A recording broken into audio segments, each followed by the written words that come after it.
City flight, so we had to make other arrangements. Now I'm going through Nashville on the way down, and he's going through what, Newark? Newark. Yep. Yeah. Nashville. I know, because What? the best way to get to here is to go to here first. It's Southwest. It was It's $8 down around, and- so. I'll have to look at the flights that we booked for our Milwaukee Wave players to see which flights they're on. Is that players plural? Oh, that you're very astute right there, Adam. That is a plural.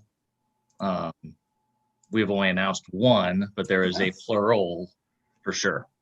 Hey, Adam, the good news is Alex Bradley is so used to scoring on that blue turf, he's going to be right at home. That's actually what he put in the email to me. Did he really? Hey guys, good to see you Good to all. see you, Greg. What's up? Yeah, right on, bud, man. Good to see you too. Eric, how are you, man? Hey, Adam and crew. How Hey, you doing, buddy? great- thank you. Giovanni, Yes, sir. good to see you. And then Matt, What's good to up? see you too, man. Yeah. Yeah. Hey, we're gonna get some games, man. What do you guys think? Excited. I'm Kind of excited. excited. I'm excited and Nervous? upset. Well, I'm upset because the Wave aren't playing, but excited for the sport to continue. Excited for the All-Star game. The Central Cup, I'm hoping we can watch some of those games. Yeah. And then the season, whatever happens with the season, getting excited about that. I know St. Louis just posted their like policies and procedures for that, and we'll talk about that in a bit about what you guys are doing. But yeah, excited to hear Top Shelf or Grandma keeps the cookies. You're gonna, I- you know what? I'll be interested, man, in that game, and you guys are gonna, I mean, the four guys we announced today, monsters today. Monday's pretty big. We got Monday at noon Central, 1 Eastern. Monday's got some dudes as well. I'll be interested to see if that's the old, is it an old school NBA All-Star game, right? Where like defense and like it's East versus West kind of a thing, or if it's going to be like new NBA All-Star game where it's 27 to, with single point scoring and it's 27 to 24, or whatever, right? Yeah. Something like that. I'll be interested. Gio wants defense. He's like, That's what I'm saying. Where are the defenders at? No. You know what? You'll probably Monday's announcements will check that box off There we go. pretty darn good on Monday. Hey, Bud, how many on the rosters here for each side? So that is a great question, Nick. There is not a roster limit in any capacity.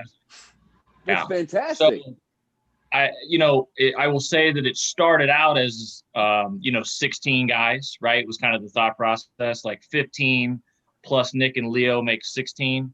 Right. And then, it's kind of like evolved, and it's like, you know what, man, the more the merrier, right? Like let's Yeah. bring it. We got a couple, additional Utica guys. We got, we've yet to announce a Rochester Lancer guy. We've got our first, with Brian, we've got, down in, Monterey, Mhm. kind of, certain guys' situations have changed, that couldn't before and can now, or, so some guys are kind of, weren't sure if they were going to be able to leave, I'll be honest with you, like certain states, like New York had a 14-day quarantine, Mhm. right? So, Yeah. another good example, some guys from Canada, and some guys from Mexico can't come in, right? Well, New York's now 2 days, and so that's changed, Oh, sure. right? So so to answer your question, one team might have 19 dudes, and another one might have 16 dudes, right? Hey, as that's okay. It's Yeah. fine. As Yeah, the I group mean, as the group text has said, I've used the word dudes. There's some dudes playing in this game. Nice. oh, Everyone, or was it like some convincing needed? So when you ask that question, Giovanni, are you saying how on board team. players with it, or The- ownerships, coaches, and teams? Yeah, ownerships, coaches, and teams. So ownership wise, really well supported, right? The concern was about guys getting hurt, right? That was a concern from when you get kind of down to the GM, listen, like Ed Hale's like, don't let Van Zale get hurt, Brian. I'm like, well, man, he's a starting keeper, Yeah. and does he start and he play a quarter? Is he start and play a half? First half. How does that work, right? Like that's coming from Ed. That's the boss. David obviously had the concerns as a coach, and Gianni, GM, but so there was that concern. But we're trying to do this thing at a real professional level. So all these guys are all covered, under a workers' comp policy to ensure that they're taken care of from a health standpoint. All the guys have to get, we're mailing all these guys a COVID test that they have to take 2 days before their flight leaves, so that they wouldn't even get on a plane, right? If they're positive, so they wouldn't even come here. And then once they land, we're picking all the guys up and they go get a COVID test at the hotel, right? And they get a pre-physical as well. That kind of happens, like a preseason physical, all the guys have to do. So we're trying to take care of the guys to make sure, health wise, if we've got a guy that shows up and maybe his hips bother him, it's like, look, still get recognized, you know what I mean? But like, you're probably not playing 30 minutes, right? Or Sure. whatever. And then, from an idea standpoint, all the owners, it's like they're behind this as kind of the thing to start the season, right? The first thing to kick the season off. And we're just, lucky in Kansas City that we have an arena, in a county and city that's, we have to provide a plan to the city of Independence of how we're doing things. And so, it's not just a, hey, guys, you want to come play, and, there's a whole lot, list of things on this deal. It's a different type of animal than just calling 32 of your best buddies that can play ball really well across the country. Right. So what kind of things are you doing as far as in the arena for fans, number of people there, concessions, that kind of thing? Yeah, 1,600 people, right? It would be, as Nick and Eric will know, that it'd be the lowest attended game that we've had, right? In a really long time. And so, yeah, and I think as you guys have seen from a ticket standpoint, the tickets are in pods, right? So groups of 4s or 5s, depend on certain configurations. There's a couple 2s that are in there, but those are all, those were gone in, no time. And that requires a lot of work with Ticketmaster and a lot of your other people that help organize, get people into the stadiums, right, Bud? Yeah, so Nick, like, there's a reason why we haven't yet announced, even though for the Central Cup we've got a game December 19th, we haven't put those tickets on sale yet, because that build is a very, very difficult build, right? And even though we're using it December 5th, it's actually probably not going to be the exact same yet.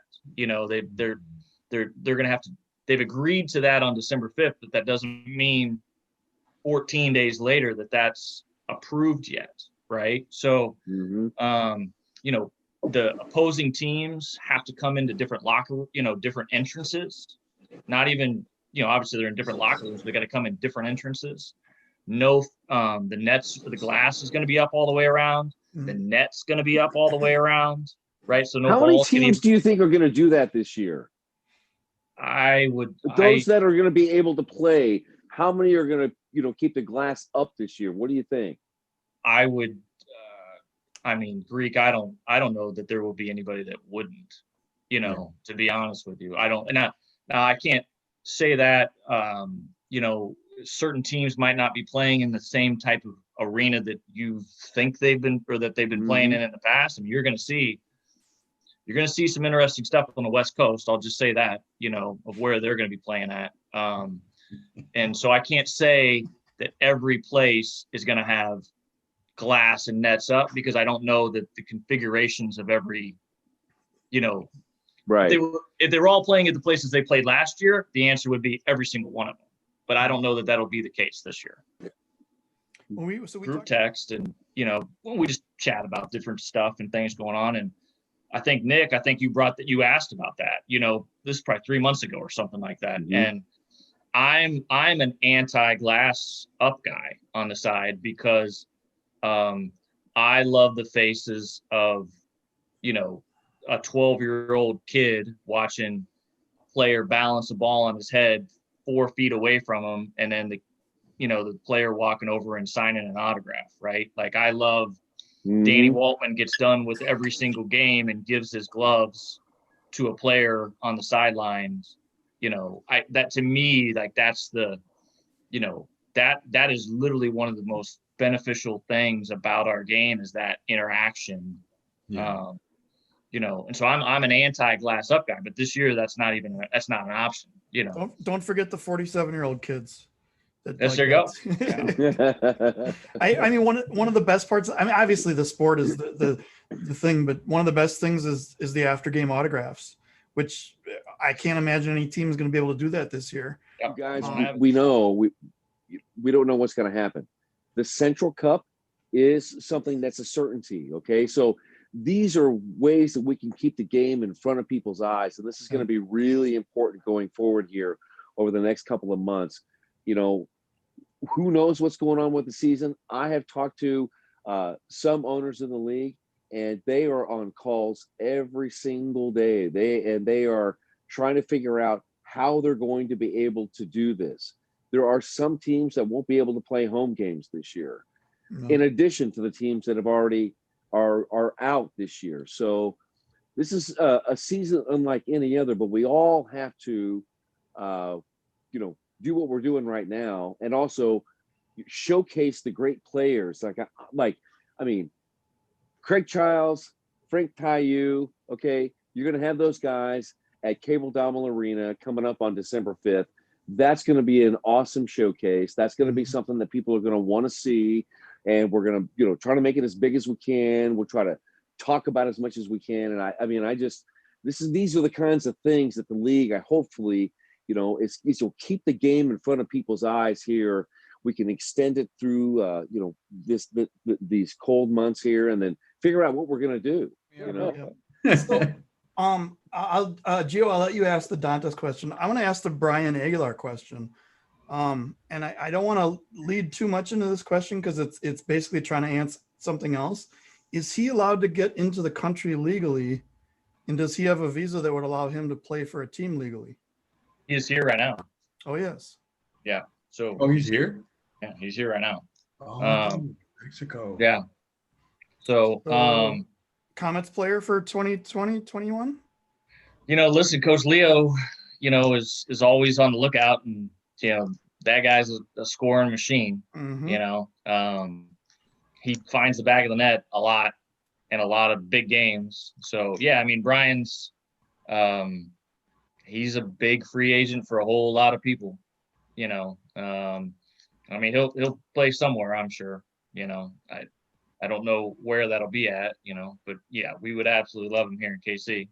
So, yeah, it's even though he's not a free agent, right? He's will be for this year. Right. Right. Yeah, exactly. And same situation with the Wave players. You have the top, the two teams that competed for the last round Newman Cup are all free agents.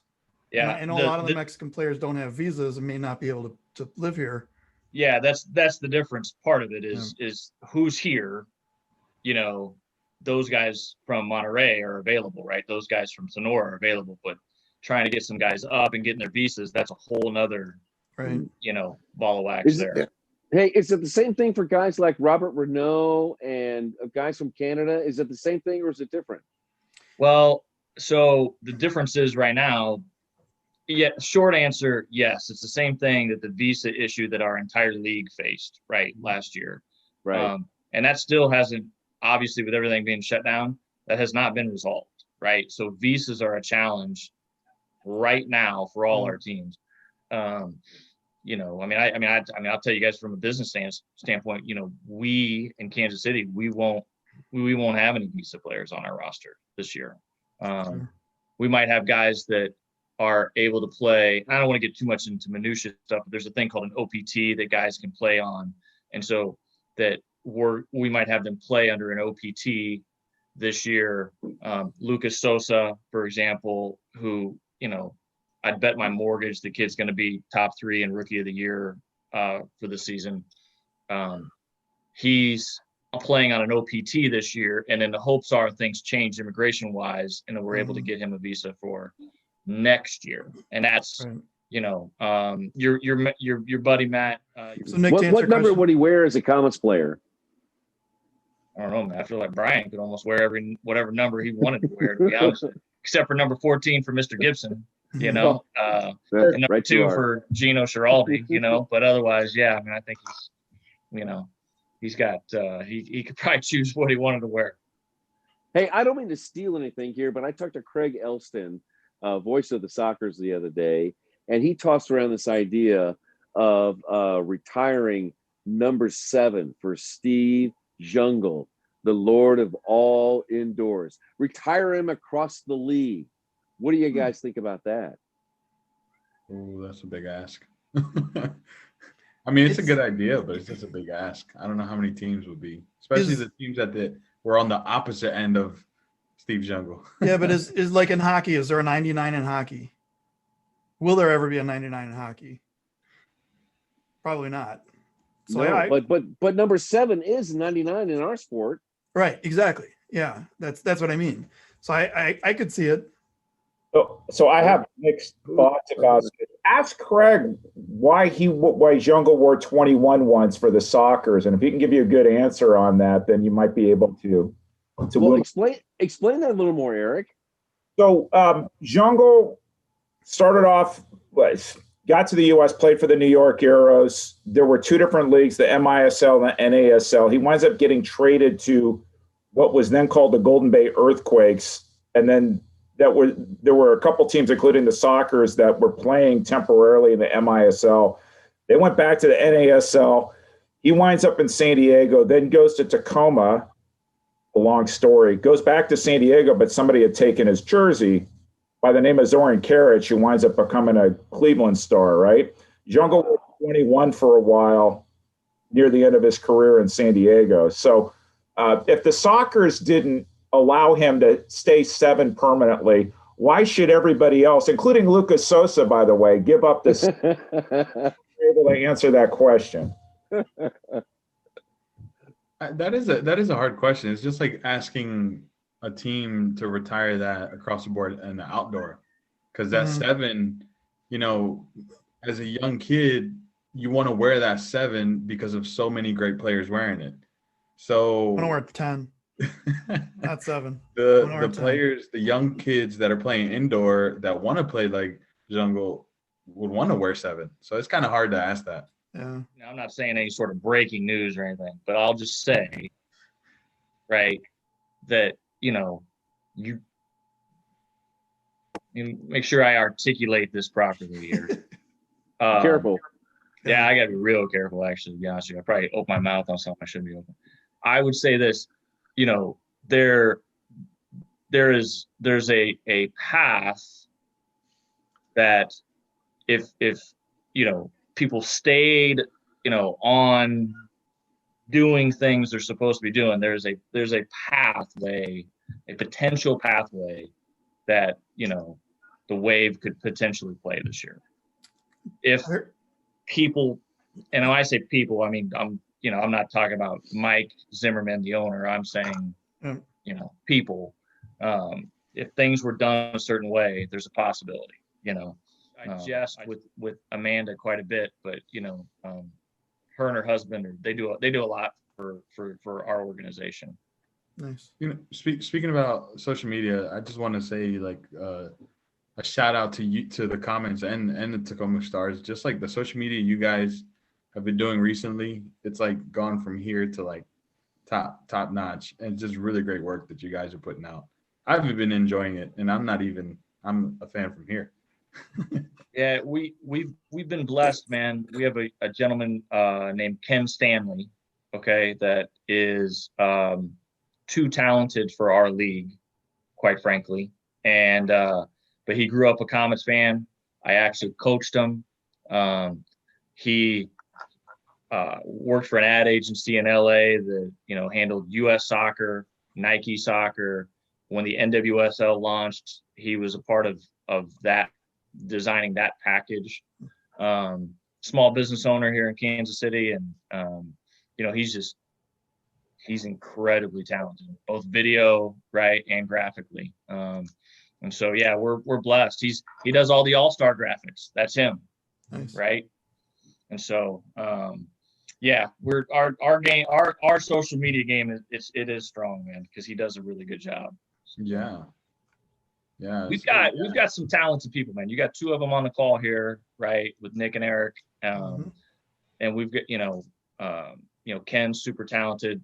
Nobody here really knows besides Nick and Erik, but there's a gentleman named Scott Levinson. Scott's been with us day one, right? So when you talk about professionals in indoor soccer, arena soccer, the only guy that exists that's been a front office person longer than Scott in our league is Kevin Healy. That's it. Wow. Right? That's it starts and it stops with Kevin Healy and then Scott. You know, like that's the list, you know. And you know, we've been fortunate to be able to have somebody like Scott. We've got another gentleman named Mike Rodriguez who's been here day one, and it's you know, we're blessed here in Kansas City as far as the type of people that we have being able to you know, that actually care about our game, if you will, right? They're fans of our game. And so that helps a lot with how we do things. So. Absolutely. So I just want to get into your minds the day of the game. Like, how are you guys going to prepare for this? Is it like a bunch of notes or what are you guys going to do? I guess I'll go first. Erik and I have plans to talk with our director, Brad Zimmerman.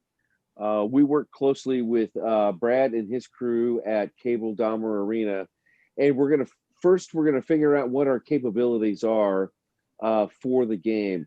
You know, we don't want to go into something where we have tremendously high expectations that, you know, not being able to deliver. But I think what I'd like to do is to really like to show the players. Like, I'd like to be able to bring Frank Tayu out to the audience. I like to bring Craig Childs out to the audience. I like to bring the all-star coaches, somehow be able to get them live on the air. Maybe we can get a comment or something out there. Give them a flavor of what's going on, inside the game. Give a different look to some of these players because, you know, for me, this is a great opportunity to showcase the players. And,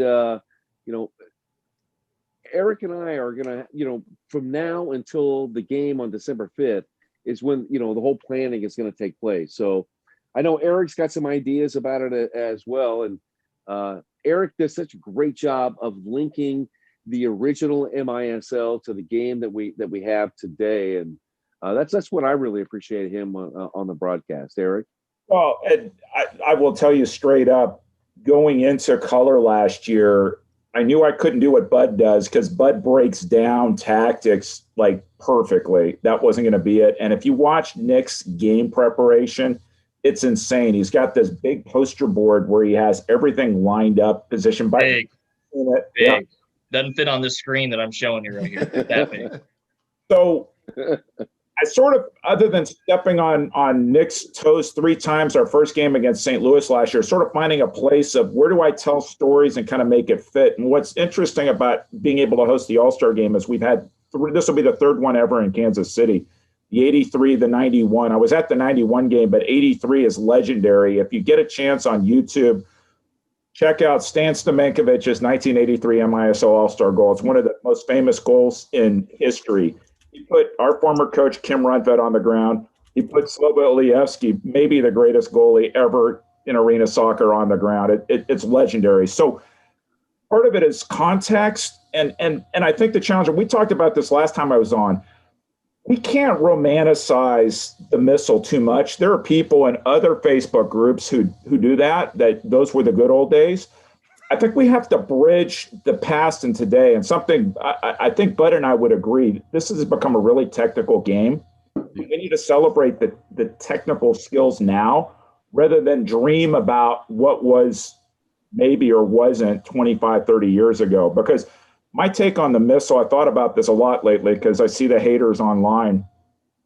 It's like if you had a friend growing up who took you to laser light shows and you're wowed, but he was doing it or she was doing it on dad's credit card and they've gone bankrupt. That's what life was like in the MISL. Right. It was a big party, but ultimately somebody had to declare bankruptcy because the business model didn't work. I think we're better off as a sport focusing on where we're going rather than trying to rehash what might or might not have happened in the 80s. That being said, the talent on the field was legit, and I think we can celebrate the evolution of the game. You can't take that blurry broadcast with the distorted audio and all the other crap going on there and hand that to ESPN and go, here you go. Check out this great bicycle kick that made the Sports Center top 10. Number one, Andre Hayne bicycle kick that one night. You can't put that up against even your lowest NBA city or your lowest NHL broadcast or any of that. You can't compare them yet. But I think an all-star game would be a perfect example of, especially that blue turf, which obviously, behind me. And it really does look like that on the broadcast. It's super bright and sticks out, and get that in a really, really good quality. And I think that some really good highlight reels could be made. And like you said, get that going and viral, and get the social media machine on it and see where it takes us. So 2 points I want to make. Yeah. So what most of you guys are saying, and I completely agree with, and I wish we did better as a league as a whole, is profiling our players. So getting them their names like a household name. So like the Frank Tayus, the Craig Childs, the Vinny Dantes, just if we could get them more like a social presence as from their teams, or as fans or whatever it is, I wish we did that better, because I feel like we have so much talent right now, technical, whatever you want, whatever kind of talent you want to say, if we could just get them in people's faces. And this is why I'm so excited for the All-Star game. I don't know if you guys noticed. I talk about it a lot because this is, yes, I get that they're representing teams, but it's really about the players. It's really a celebration about the skills we have now and the talent we have now, and we're just putting it all together for the fans to enjoy. And that's why I'm excited for it. But I just wish from the beginning of the season to the end of the season, we just did it. But this is a start. This is a start. Mm-hmm. Well, I'll tell you, Giovanni, in the email that I send to the players, part of one of my, the message I say is I'm happy that we have this opportunity to be able to let you be recognized for what you've accomplished, right? That's part of it, is, being able to let these guys have, that recognition that they deserve, right? And so the crunch coming back in Cleveland, and then the Cleveland-Baltimore traditional rivalry, the rivalries between St. Louis, Kansas City, and Wichita are legendary. And so even though Wichita is right now in M2, getting those three teams back together, it wasn't just KC Wichita and KC St. Louis. St. Louis and Wichita didn't like each other. So finding those regional rivalries and stoking them again, it's good to build interest in the game. About all those guys. Dun, dun, dun.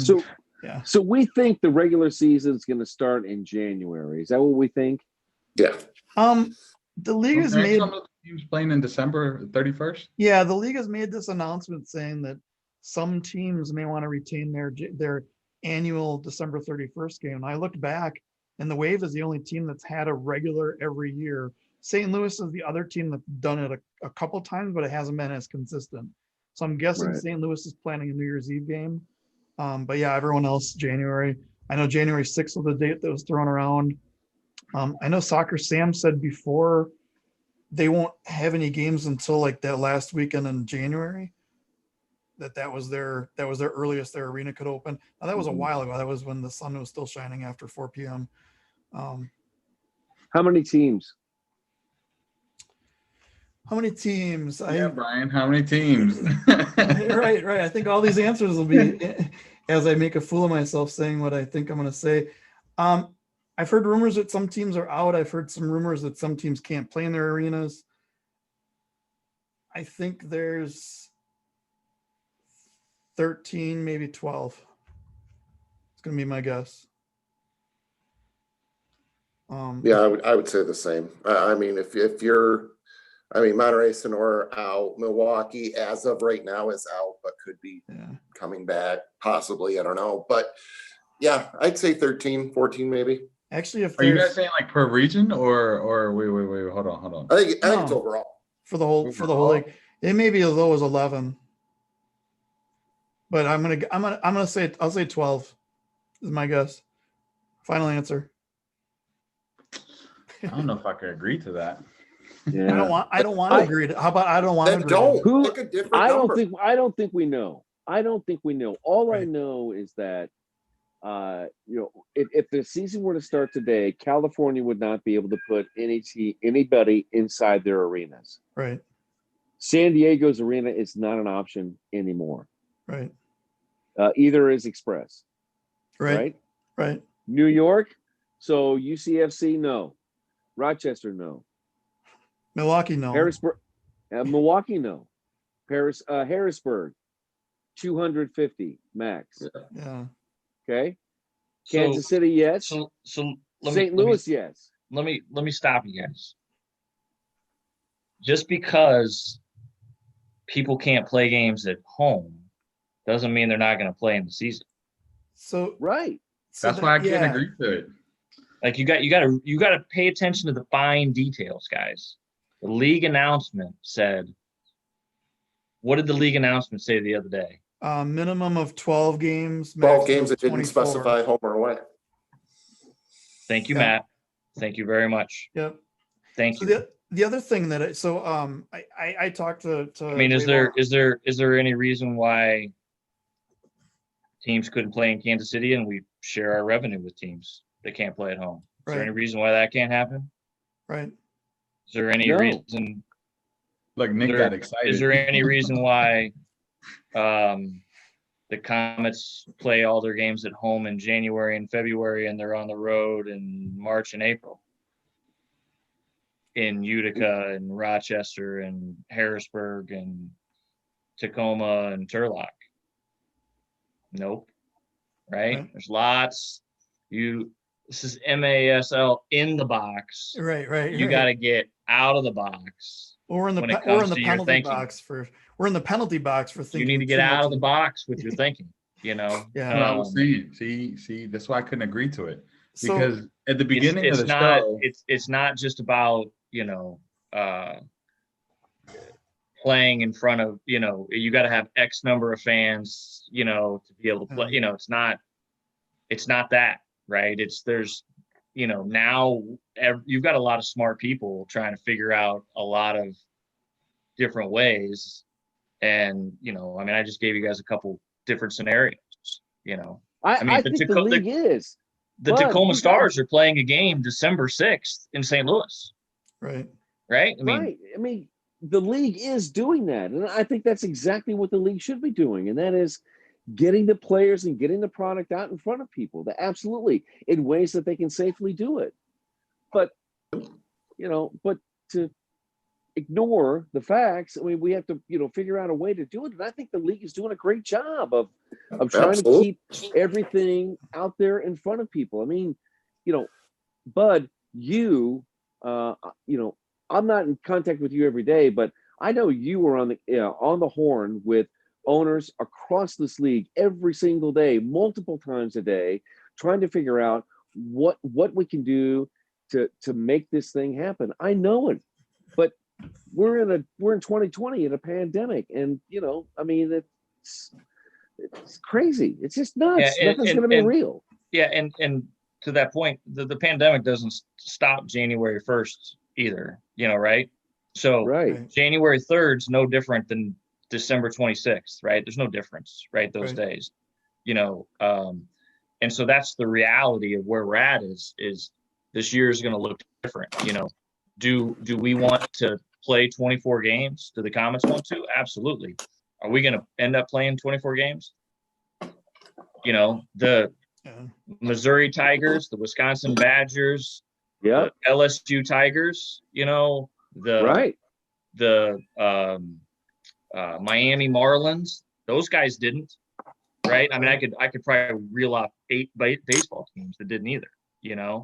It's how do you get to the finish line, right? And the finish line is, maybe some people have different definitions of what the finish line are, but to me, the definition is you're able to provide your products in the best possible manner in the environment that you can, the best environment that you can, that's the safest for people, right? And if the Comets end up playing 24 games and the Rochester Lancers end up playing 12, the Lancers did as best as they could with given what was put onto them, and they're still involved in being able to qualify for the playoffs, and they are keeping the Lancers brand alive for this year, as we all have to kind of reset, and figure things out a little bit. And so the fan and all of us, and the fans that are watching stuff, and the fans that talk, in a perfect world, man, you'd love it. 24 games and, home and away. Kansas City plays home and away in San Diego. Utica plays home and away in Tacoma, and Baltimore plays home and away in that, right? And you're just, that's not, that reality does not exist this year. Everybody get up, everybody get down, everybody dance to the rhythm. We're gonna ride in the rhythm. Everybody dance to the rhythm tonight. Get up, everybody get.